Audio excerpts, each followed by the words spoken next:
This past Friday, in a Boston federal courtroom, actress Felicity Huffman was sentenced to 14 days in prison after pleading guilty to conspiracy to commit mail fraud charges. Huffman, who must also pay $30,000 and serve 250 hours of community service, took full responsibility to paying $15,000 to inflate her daughter's SAT scores in what was part of a massive college admissions cheating scandal. Huffman made an emotional statement in the courtroom saying, in part, "I am deeply sorry to the parents, students, colleges, and universities who have been impacted by my actions. I'm sorry to my daughter Sophia, my daughter Georgia, and to my husband Bill. I have betrayed them all." Wow. And while some thought justice was served due to the fact that jail time was given, I see you shaking your head over there, the 14-day sentence was laughable and an example of the privilege that exists within the justice system. So I want to ask ladies, what do you think about this sentence? Well, the prosecution actually asked for 30 days. Yeah. They got 14. The thing about this is that a lot of people are comparing, and you have to realize sometimes we compare it as apples to oranges.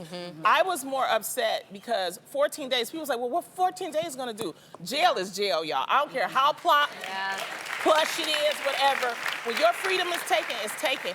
I was more upset about the community service and the fine. And the fine. Yeah. I think the fine should have been bigger, and I think the fine should be that fine goes to helping students to prepare for SATs. I'm really glad you said that. You know, 100%. I wanted to take it a step further and say that really what she should have done, guys, this woman has a lot of money, and obviously whatever she spent to get that child into school, she should spend to get other children into school.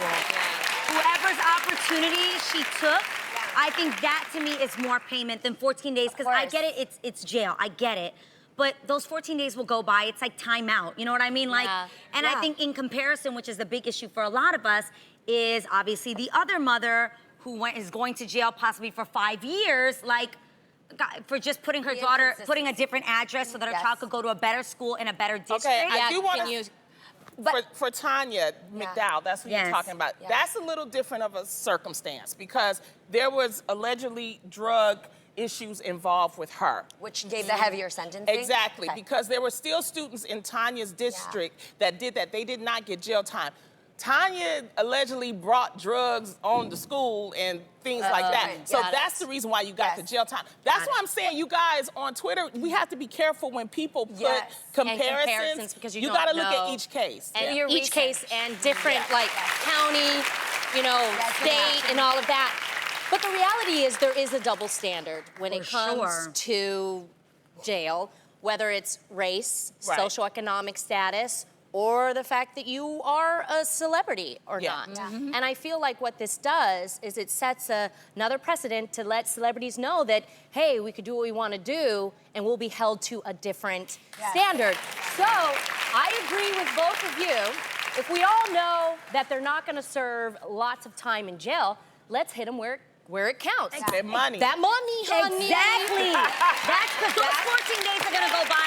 Yes. I mean, I've never been to jail, but we've all been punished before. I have. And you're like, you put your time in, and then it's over. And you're like, okay. And also, she's requesting to be in a specific jail, which pretty much she's going to a bed and breakfast for 14 days. And also, I think that it would hurt her so much more if it was hit her wallet. Also remember that the facility of prison is because that person is not safe to coexist in society.